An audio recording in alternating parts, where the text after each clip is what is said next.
Grazie mille, buonasera a tutti. Allora, sicuramente ringrazio la dottoressa Maier per il suo intervento e per il contenuto importante per noi, anzi fondamentale, avere un rapporto costante con la Regione nel momento in cui praticamente noi cominceremo ad operare.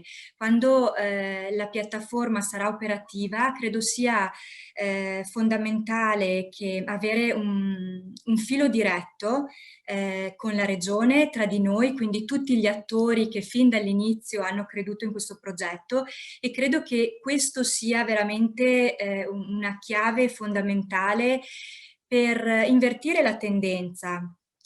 Questo progetto è nato perché evidentemente c'era una problematica nel settore, era evidente ed è insomma può sembrare che che questo progetto sia nato dopo Vaia, in realtà è nato prima di Vaia e quindi ringrazio veramente tutti coloro che hanno creduto in questo progetto e personalmente devo ringraziare il consorzio Cifort che ci ha coinvolti e io ovviamente ci ho creduto immediatamente perché credo che di questo abbiano bisogno le imprese.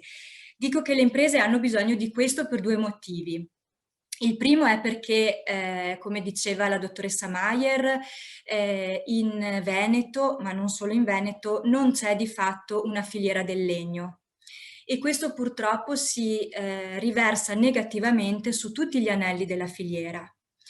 I mobilieri, le industrie del mobile, ma anche gli artigiani del mobile, vorrebbero acquistare legname locale, vorrebbero fare prodotti di qualità con un valore intrinseco maggiore proprio perché collegati a un'etica, a una filiera corta, ai valori di una regione e del chilometro zero. Spesso non riescono a farlo.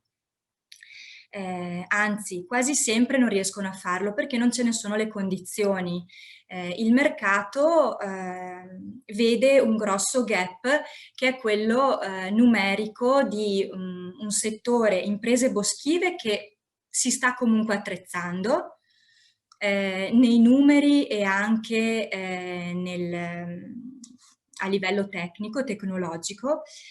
C'è però il comparto segherie che è molto in crisi, ce ne sono poche, sono poco strutturate mediamente e quindi questo crea proprio uno squilibrio manca totalmente un anello della filiera. Ecco, io credo che nel momento in cui noi andiamo a mettere i numeri in una piattaforma, quindi fare una fotografia costante attraverso l'utilizzo, quindi chiaramente da parte nostra ci sarà un impegno enorme nella promozione dell'utilizzo di questa piattaforma, perché più verrà utilizzata, più noi potremo vedere i flussi, i numeri, le domande, le offerte e di conseguenza potremo fare programmazione finalmente, perché proprio vedendo questi scambi potremo capire dove ci sono i punti deboli, che cosa viene richiesto dal mercato,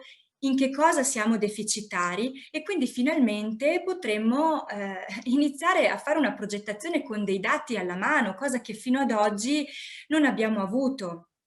Ci stiamo comunque attrezzando, l'Università di Padova, per citarne una, sta lavorando tantissimo sulla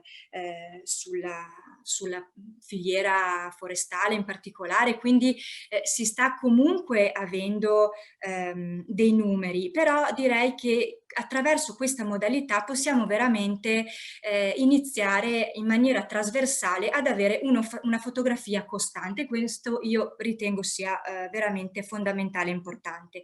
Come importantissimo è che il monitoraggio delle attività e degli scambi può dare un contributo enorme alla legalità.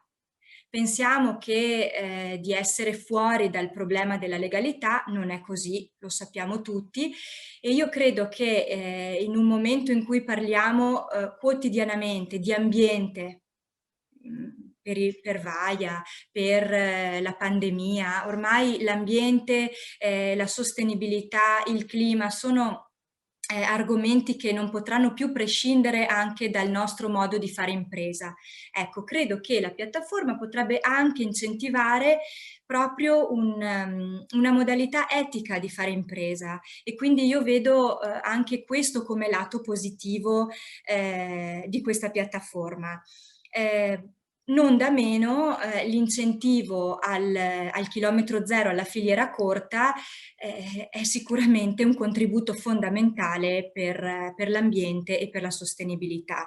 Abbiamo praticamente stato virale quell'articolo del Sole 24 Ore della settimana scorsa, mi pare, che raccontava del giro, noi lo conosciamo bene, del legname che parte dai nostri boschi, va in Austria, viene lavorato e poi ritorna sotto forma di prodotti finiti che noi acquistiamo, lasciando poi tutta la ricchezza ovviamente fuori di qui. E ecco, credo che assolutamente questo sia un modo per cercare di invertire la rotta, quindi quando ci sembra che insomma soprattutto le imprese boschive ma anche le segherie, insomma la prima parte della filiera spesso vede insomma questi processi con rassegnazione. Quindi credo che il nostro impegno, e da qui dovrà essere ancora più forte, ancora più importante per la promozione, che è proprio la parte poi concreta dove non ci si può assolutamente rilassare, ma sarà una curva crescente di impegno. Ecco, credo che sia un po' una restituzione di coraggio, perché sapere che comunque c'è stata una squadra e un gruppo che si sono impegnati non senza difficoltà ad arrivare alla concretizzazione di un progetto di tale dimensione, credo che possa essere proprio quella pacca sulla spalla che di questi tempi non è poi così male avere, perché apre insomma un po' alla speranza che qualcosa si sta facendo, perché sembra insomma sempre che siamo un po' abbandonati, che nessuno faccia niente per questo settore. Invece non è così. Io adesso, se possibile, chiederei ad Alberto di caricare i 2 video, che sono 2 testimonianze di 2 nostre imprese associate. Una è un'impresa boschiva del Bellunese e una invece una segheria del Trevigiano, in maniera da avere insomma anche un po' così un feedback di quella che è la situazione. Sicuramente la situazione non è rosea, ci sono da parte delle nostre imprese sicuramente dei suggerimenti rispetto a quello che potrebbero essere delle problematiche sulla piattaforma. Andremo ad analizzarle, quindi fondamentale il fatto che la piattaforma deve essere seguita dal basso, quindi più ci sarà partecipazione, più sicuramente le cose andranno bene, perché poi è nel concreto che le imprese si accorgeranno se le cose vanno bene o vanno male. Quindi chiedo se Alberto gentilmente può caricare i video. Grazie.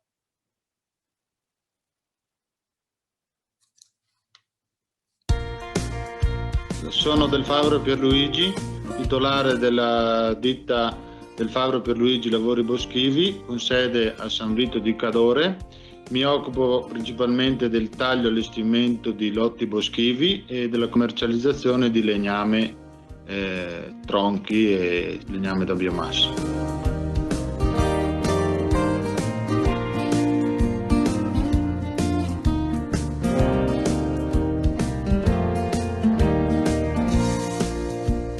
Il mercato attualmente, per quanto riguarda il legname da commercio, da segheria, lo vedo nell'ultimo periodo in minimo aumento, anche se a causa anche di questi ultimi eventi atmosferici che ci sono stati, della neve così, forse ci sarà un calo di nuovo. Invece per quanto riguarda la biomassa c'è un forte calo sia della domanda che del prezzo.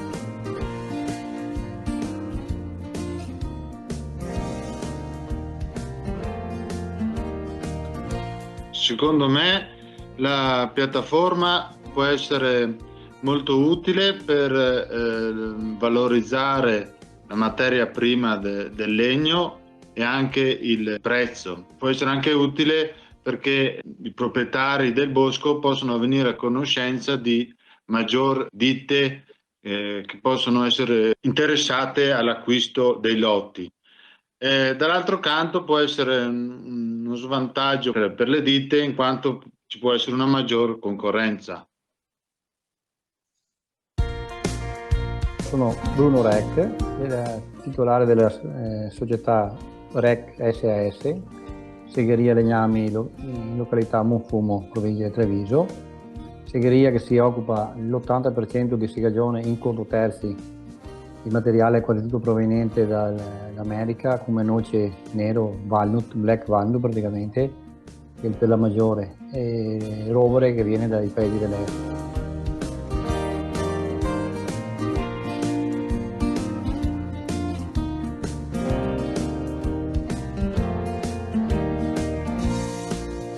Io vedo che per la maggiore va tagliato tantissimo materiale per fare pavimenti.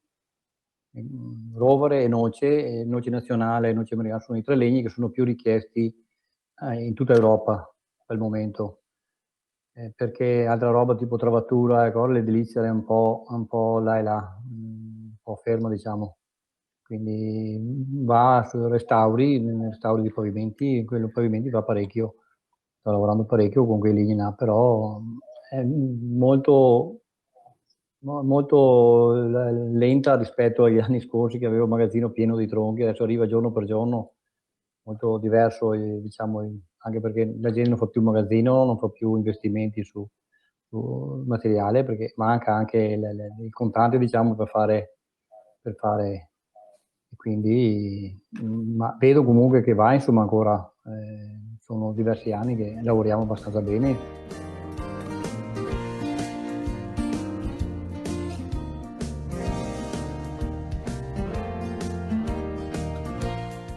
Per me la piattaforma sarebbe molto, molto utile. Il problema è che io faccio parte, per esempio, del consorzio dei Legno Veneto con certificazione PFC. Il problema è solo che l'unico legno che c'è ancora in abbondanza è l'abete nel Veneto, perché altri legni di latifoglia tipo rovere, frassino, oppure betulla è un legno che viene nelle zone molto fredde perché sarebbe molto buono. Sono legni che non sono stati piantati a suo tempo e purtroppo adesso non ce ne sono tanti, bisogna andare a comprarli all'estero, quello è il problema. Bisognerebbe incentivare di più le piantagioni, come era fatto col Prosecco, fare anche con piante da lavorazione che magari fra 10, 15, 20 anni i nostri figli, se gli viene la volontà di lavorare, hanno già un mercato aperto.